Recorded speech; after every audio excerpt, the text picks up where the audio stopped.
Sounds good. Awesome. Well, hi everyone. Welcome to the Iowa Hunger Coalition monthly meetup for February. If you haven't already and you'd like to put in the chat your name and your organization where you're calling in from, that would be awesome.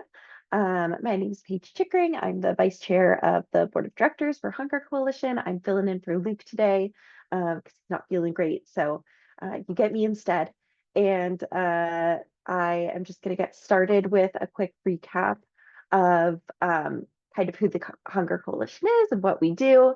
For anyone who's joining for the first time, we are a 501c4 organization, so a nonprofit, but with some special permissions to do more political work. And we have a volunteer board of directors, no paid staff. We have our contract lobbyists through Peterson Consulting, John, Libby, and Cindy are our wonderful lobbyists up at the Capitol. And we bring individuals and organizations together to address food insecurity and build equitable food systems in Iowa through education, advocacy, and policy change. Our mission and guiding principles are we are working to end hunger in Iowa through education, advocacy, and policy change rooted in justice. We believe that hunger is a policy choice, nutritious food is a human right, and ending hunger requires solidarity, not just charity. So for this meeting, I'm really going to go through a lot of state policy updates. So I'm going to lay a little bit of groundwork for us in terms of, kind of where we're at with food insecurity and hunger and SNAP in Iowa currently, and then also dig into our state legislative updates. So if you all are following that legislative session, you might know that we are in something called Funnel Week right now here in Iowa, where all policy bills, because appropriations bills get their own special carve out, but all of the policy bills have to pass through a full committee by the end of this week, by Friday, in order to be alive, quote unquote, for the rest of session and be still viable to be moved forward. That being said, there's this carve out for appropriations bills. They are not subject to funnel. And if something does not pass committee, often it will get tacked onto an appropriations bill so that it can avoid funnel. But that's a little in the weeds. We don't have to get too far down that road right now. So to start, a couple things that we wanted to point out. This is a bit of a recap from last month's meeting, but in case, for anyone who wasn't here with us, SNAP enrollment has been declining pretty steadily in Iowa for the past several years. Just since August, it's actually fallen by 6.4%, lowest it's been in nearly 18 years. But importantly, we haven't seen this be a reflection of food insecurity decreasing. We are actually seeing that SNAP enrollment decline as food insecurity is on the rise. So this is the Iowa Hunger Coalition SNAP map, which I think is very helpful for folks in case you want to look at what SNAP participation looks like in your area. So I'm just going to drop that link in the chat for everyone. If you want to be able to kind of pull these numbers as well yourself. Oh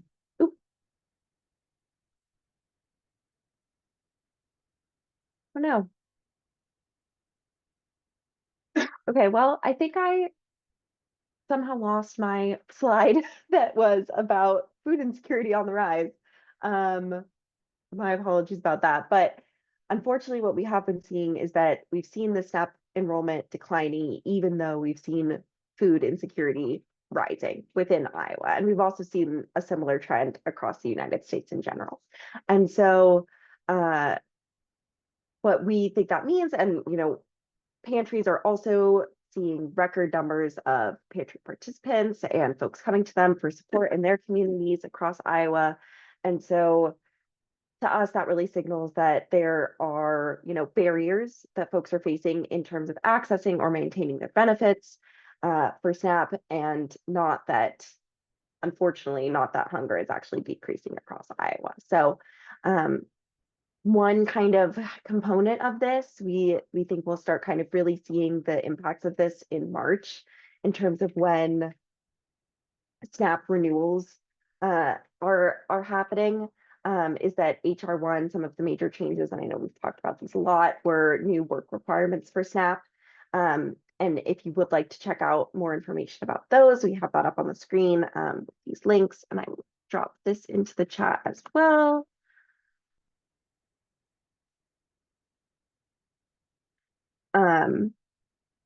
But these work requirements, we're really anticipating seeing more impacts to that SNAP enrollment number, and folks who might be getting kicked off of SNAP additionally, to what we've already seen in terms of our decline in enrollment rate, really starting to pick up in March as folks have to uh, I think part of this legislation was we went from being able to recertify every 12 months to now recertifying every 6 months.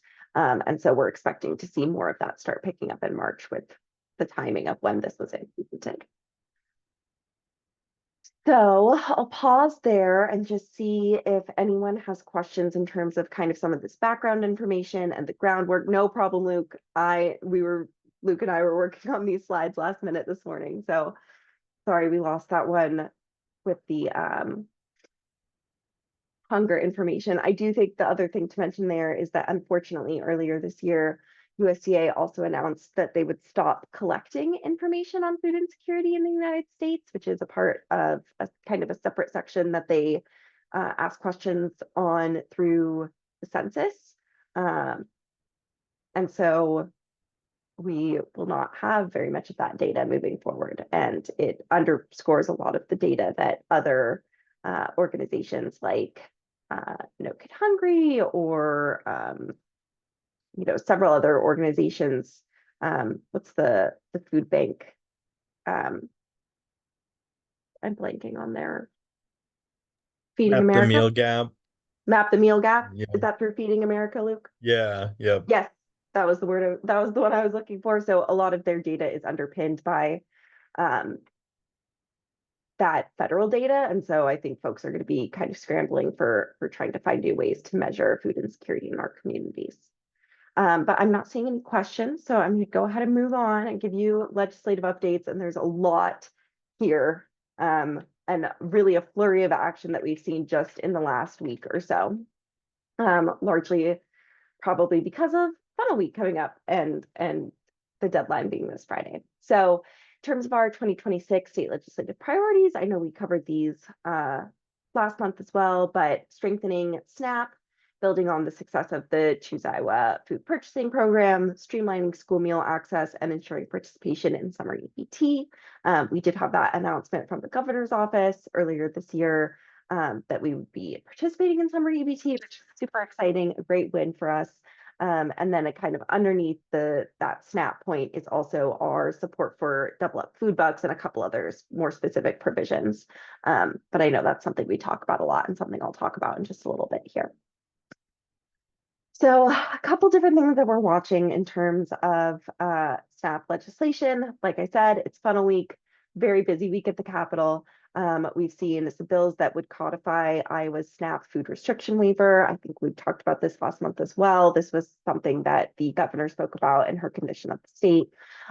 We've seen some bills a bill that adds a citizenship test for WIC, includes language requiring participants to live in Iowa for 12 months to receive benefits, which is against federal law very blatantly, and some other SNAP changes in terms of welfare reform, moving through both sides, House and Senate HHS committees. I'll give an update on the Farm Act, on the Iowa Farm Act, and then we do have a new double up food bucks bill that looks like it has some good momentum. So that'll be our silver lining. We'll end on a positive note. So first, the kind of SNAP restriction codification. This was in the governor's bill was introduced on both the House and Senate side. On the House side, HSB 694, and on the Senate side, SSB 3130. And then I will explain kind of that other Senate bill here in a moment. But basically, I just copy and pasted this entire section for you all to be able to see here. Says that the department shall continuously maintain state participation in SNAP by administering the program in accordance with guidelines approved by USDA, FNS, that specify eligible foods are healthy foods as defined by the director or the director's designee. Ensure that provision of SNAP benefits to recipients is uninterrupted. and we may participate in summary BT subject to federally approved eligible foods. So a couple things to note here. One, some of this language is uh, a bit confusing and contradictory. I think you could read this as that subsection A, meaning that we have to have a SNAP restriction waiver in order to participate in SNAP, but then subsection B says ensure provision is uninterrupted, so would contradict that. At the subcommittee or at the full committee yesterday, the intention is to have Iowa participate in SNAP regardless of whether or not we have a food restriction waiver in place. And the legislators believe that subsection B, ensuring the provision of SNAP to recipients is uninterrupted, will allow for that to happen. And they seem unconcerned with the confusing and contradictory language in subsection A. But hopefully they're right, and that means that we will see continued SNAP participation in Iowa. Would love to see the same be true for summary BT, but we know that that's kind of a bigger hill to climb, and unfortunately right now it is made dependent on our getting a SNAP food restriction waiver from USDA in order to continue participating in summary BT moving forward. But we did receive that for this year, and that was part of Governor Reynolds' announcement that we would be participating in summary BT this year. Aside from all of that, in terms of complicated language, one other thing I'll point out in terms of language is that this says eligible foods will be healthy foods as defined by the director or the director's designee, which means that all of the power is placed in the hands of HHS, the HHS director or whoever they designate, to decide what healthy foods will be under this SNAP waiver. So it does not kind of codify the existing waiver we have in place. It just says HHS will submit a healthy food waiver with no definition of what healthy food is, and that will be dictated by either the director or the director's designee.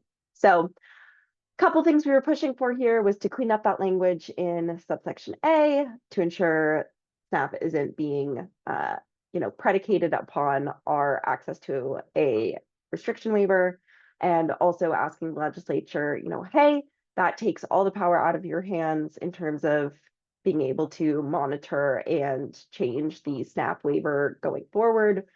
We think it's a better idea to keep that power in the legislature. So far, those amendments have not been taken up. And our overall goal was to try to get this entire section struck from both of these bills, and unfortunately they are moving forward as is. That's our update there.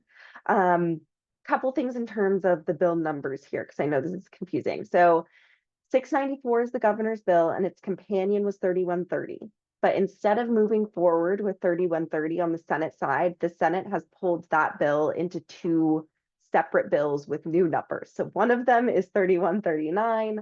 That passed full committee yesterday is now renumbered as Senate File 2367, because if it wasn't already confusing enough, we always have to renumber our bills in Iowa as well. And then HSB 694 on the House side, that has also passed committee and will be renumbered, but they've not released the new number yet. I see we have something in the chat.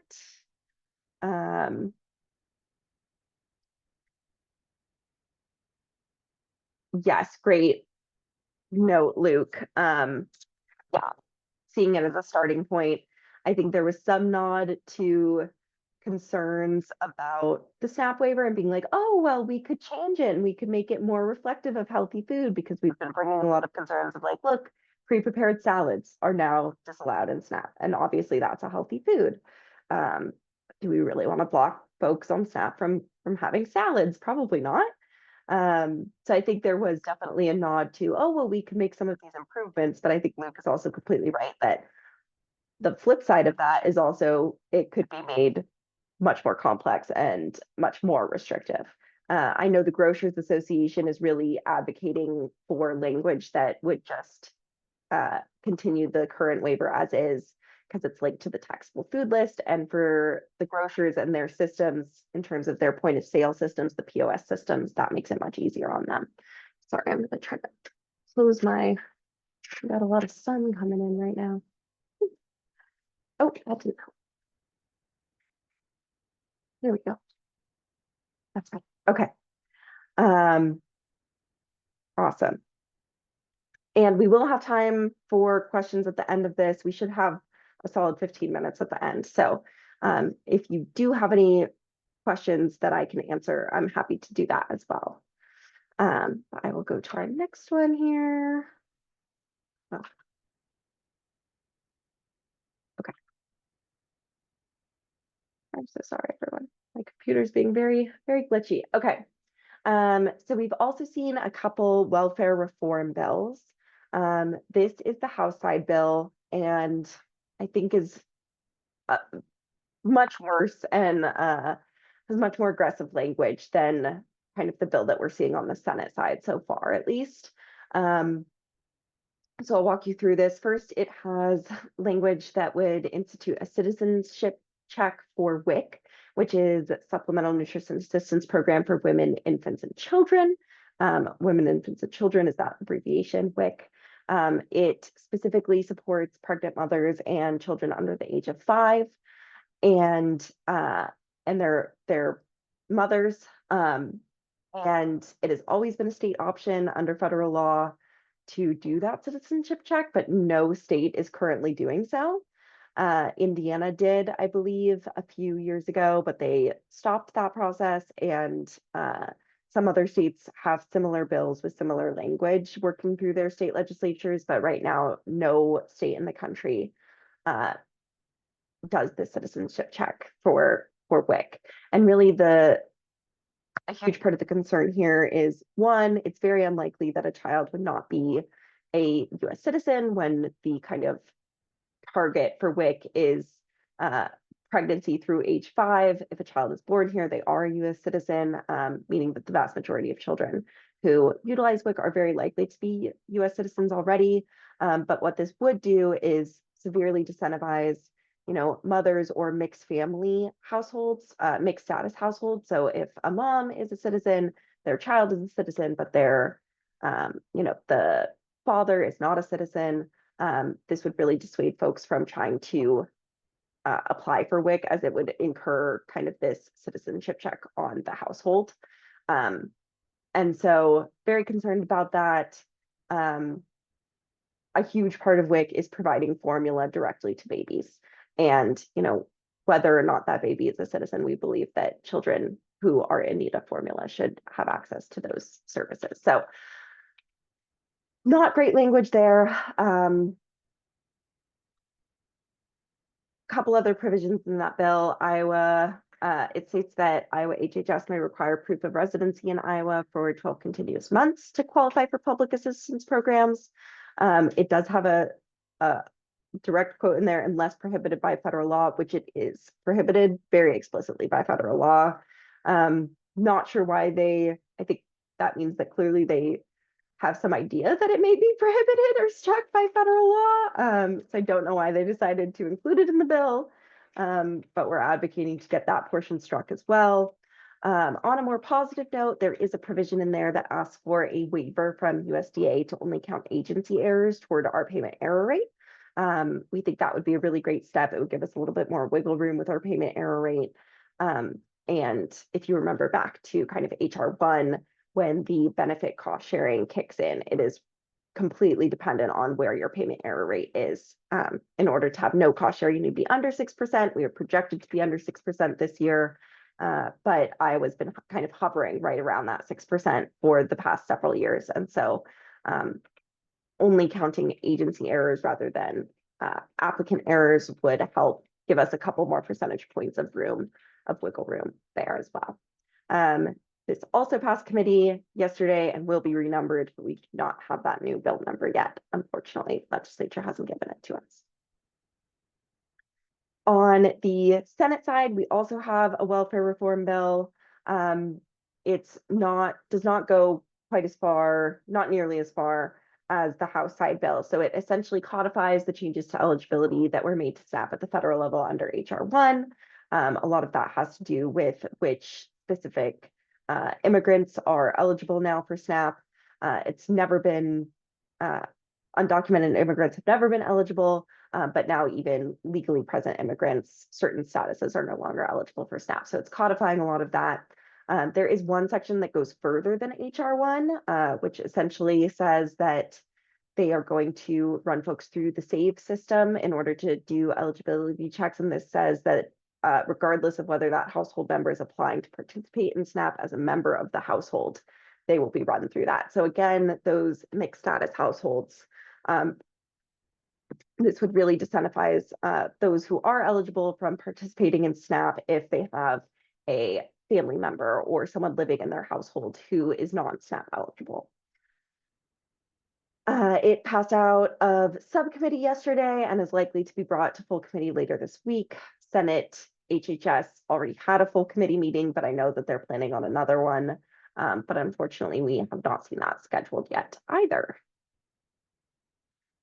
So, more positive note, we are seeing some great momentum on double up food bucks. And so SSB 3145, this is kind of part of how the Senate has broken up the governor's bill into two separate bills rather than keeping it in one bill as the House side had done so far.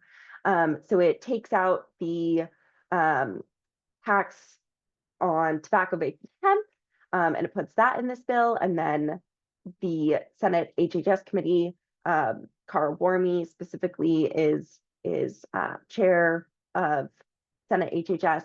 She added in a couple of appropriations to that bill at the end as well, and one of them is $1 million for double up food bucks, which is excellent. We're super supportive of this bill and are really hoping to get it across the finish line, and that this year might be the year we get a double up food bucks appropriation, which would be amazing. We are anticipating some changes to the bill in terms of like that proposed tax, because there were several folks who had kind of proposed amendments and changes, but we aren't anticipating that that double up food bucks appropriation would go away. It looks like that has really great support, and this will also be headed, I believe, to that full committee, the next full meeting of the Senate HHS committee that's happening later this week. I would say probably tomorrow. Last, I know we talked about this a little bit, but the Iowa Farm Act, that has moved forward.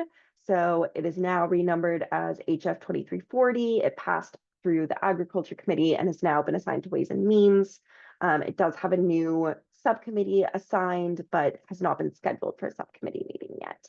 And that does a lot of different things in kind of the agriculture industry, but really the ones that we're focusing in on are making the Choose Iowa school purchasing, Choose Iowa purchasing pilot permanent, and it adds schools back into that program. And that's a snack into the program instead of back into the program, which is definitely my mistake. So my apologies there. But yeah, codifying for food banks, adding schools back in.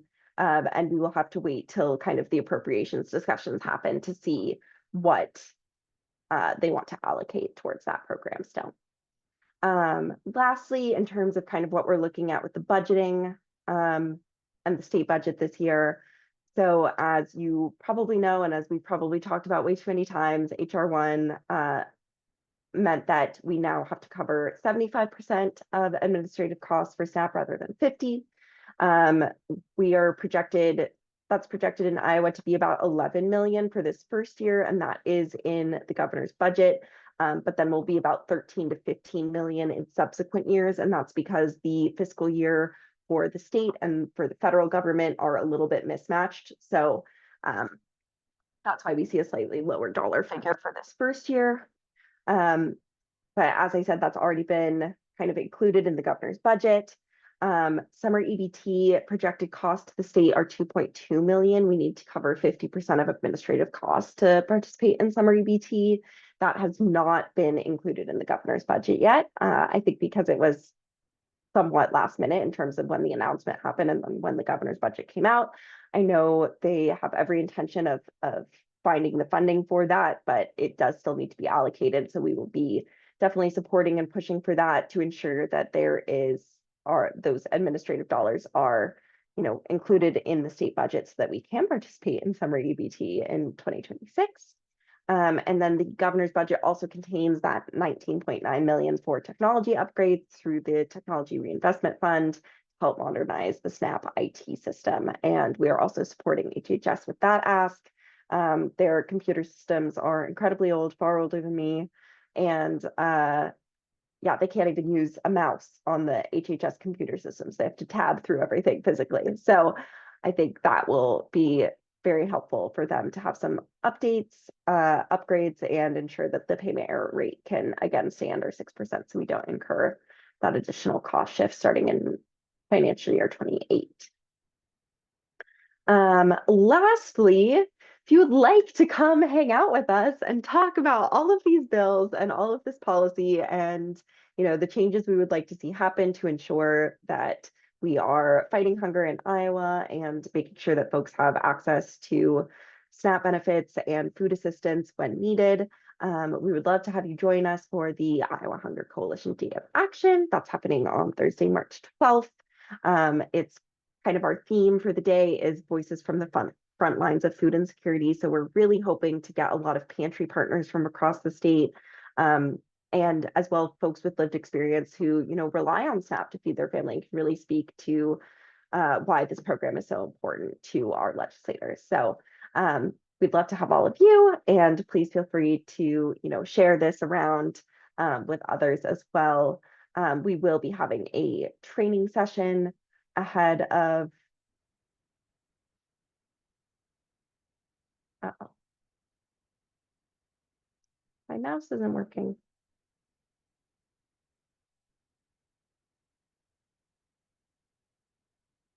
Oh my God. I don't know what happened. It would disappear. My mouse is gone.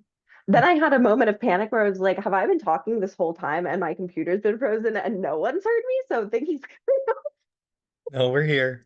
okay, okay. Well, um, hang on one moment, because then I can stop sharing and we'll do, okay, we're back. Everything's okay. Um, okay, but yes, would love to have everyone join us. And I will stop sharing now to see if folks have questions about any of those kind of legislative pieces that we just went over. And I'm also going to find and put the link for that day of action into the chat here as well. And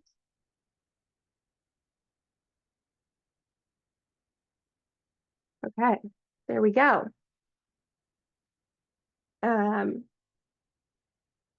Yeah, sorry, I know this was a shorter meeting, but just lots of state legislative updates to cover for everyone. Luke, do you want to stop the recording now?